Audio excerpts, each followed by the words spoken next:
G'day everyone, it is Jai, that Aussie Metal Guy here with Crank.com. Today I've got a real bloody treat for all you bloody legends. I have and new metal lifers and of course G-Punk believers. I'm catching up with the one and only Jahred Gomes, frontman, founder and driving force behind HED, a band that's been Yeah, tearing down bro. walls and rewriting the rules since the mid-90s, with a still broke 25th anniversary tour about to shake Australia in February alongside Nonpoint. We're celebrating one of the most influential albums of the era.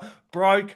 Getting to chat to Jahred about that in the tour. Jahred, thank you so very much for joining me again, my friend. Second time. I think it was about this time last year we did it. So cheers, mate. Yeah, buddy. Thanks for fucking having me. Appreciate that. Mate, this is an absolute bloody pleasure, and to get to dive into Broke, which did turn 25, man. When you look back at that album now, what emotions, memories, what comes flooding back when you think about that? Wow. Huh. It's the record that gave me a career and put Head PE on the map. Um, at the time I was recording it was a very toxic, volatile time of my life, doing a lot of drugs and just living like a gnarly lifestyle. And disenchanted with some of my relationships, and I put it all into that record. What a fucking great album, man. It was really, really good to dive back into this, you know. It was such a big album, and these tracks hold so much weight even today. And like that track, like Feel Good, I'd forgotten some of these fucking tracks, man, and they were so good to dive in. Either some of the deep cuts, you remember like the Feel Good, the Bartender, Killing Time, and Boom, but some of the other deep cuts on this album is really good to revisit. Was it just as fun for you to revisit them? Yes, because I hadn't really gone through the record in a long time. So it was fun, and I didn't hate it as much as I thought I would because I'm like a self loathing artist where, as soon as I finish a record, I'm like, oh no, like I need to redo the whole thing. So, but what makes Broke special for me is how much like the people stand by it. Because me, I'm more like as an artist and a songwriter, I'm into like I'm like my songwriting abilities have progressed, but it doesn't matter if like people love Broke, then they love Broke, and I'm proud of it.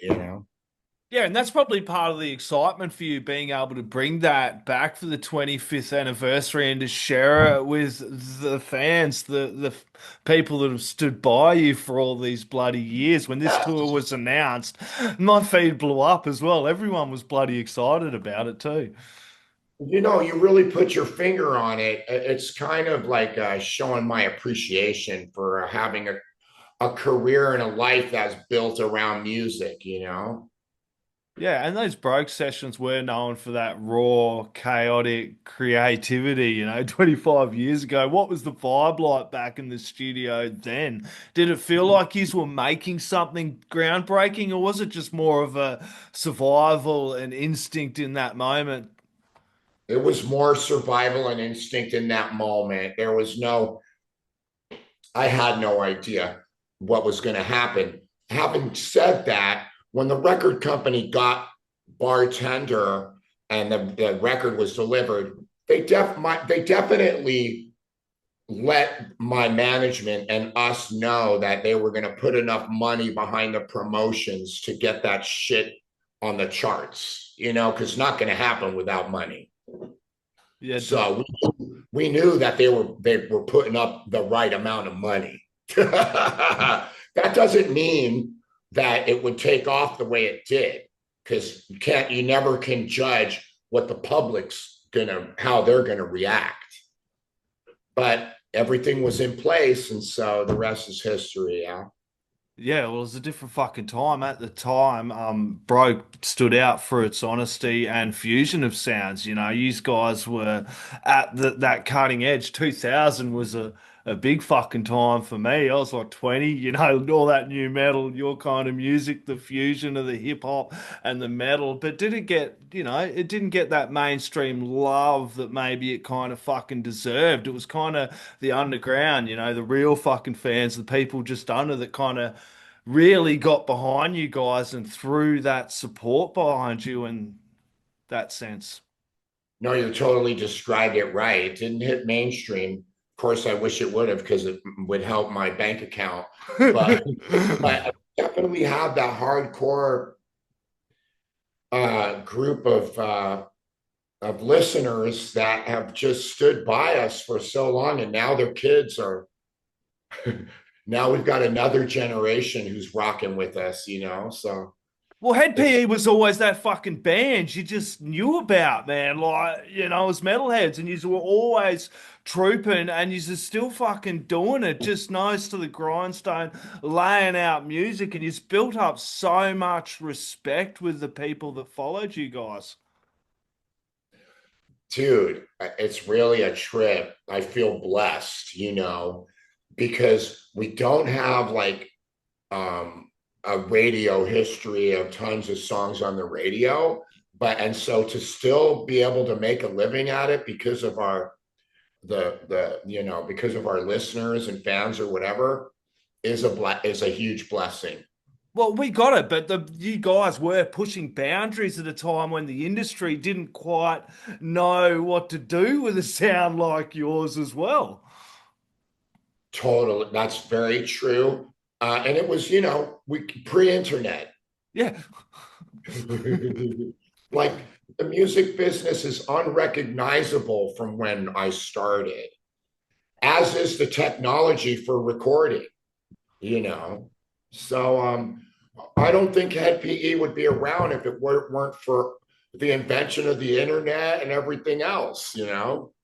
Yeah, and the ground for swell of support. You guys are just always fucking touring. I know you were here in Australia last year, here again, bloody now as well, supporting, this tour. And you've been working hard all these years, those 25 years. If you had any advice to go back to younger you in that broke studio, would there anything, you'd kind of fucking tell yourself one bit of advice you'd give yourself? Oh yeah, I would give myself some songwriting tips that I've learned. Sure. That'd be the first thing. I'd have multiple songs to go to radio as opposed to just bartender, you Yeah. know, Well, because that's how you keep a record sales going is you have more than one single. We only had that one single. and did you ever see, speaking of radio, you've almost fucking the band's lasted longer than radio. Did you ever think at that time, man, like fucking 25 years, hardly anyone's going to be listening to fucking radio? Dude, I could have never predicted, Yeah. what how the future would and technology and everything would change. It's just wild. And more than 3 decades in and Head PE, you're still alive, loud, evolving. What's been the key to keeping the G-Punk fire burning with so many of your peers from that era kind of disappearing, but you guys are still going bloody strong? I'll tell you what, you got to have it at the heart because you're not going to be able to even get on the mic and sing hardcore music unless you're putting your whole being into it. It's a physical thing too. You know, doing hardcore music is like, it requires a certain spark that I'm sure some people lose. But I've still got it. Yeah, and you did jump in. I got to mention as well the new and improved as well. You did re-record the bartender as well for that one, yeah. Oh yeah, I've done remixes when the Yes. money's right. Yeah. I dug the fuck out of that, man. That new and improved album. It did put the Head PE spin on some of those classics, like every Yeah, breath you take, just can't get enough, man. It was really bloody cool, man. I enjoyed the heck out of it. What inspired you to reimagine those tracks, man? well, what inspired me was the check that they wrote me. But the way I approached the music was fun because it's just very stripped down, not much overdubbing, right? So just drum, bass, guitar, vocals, and melodica.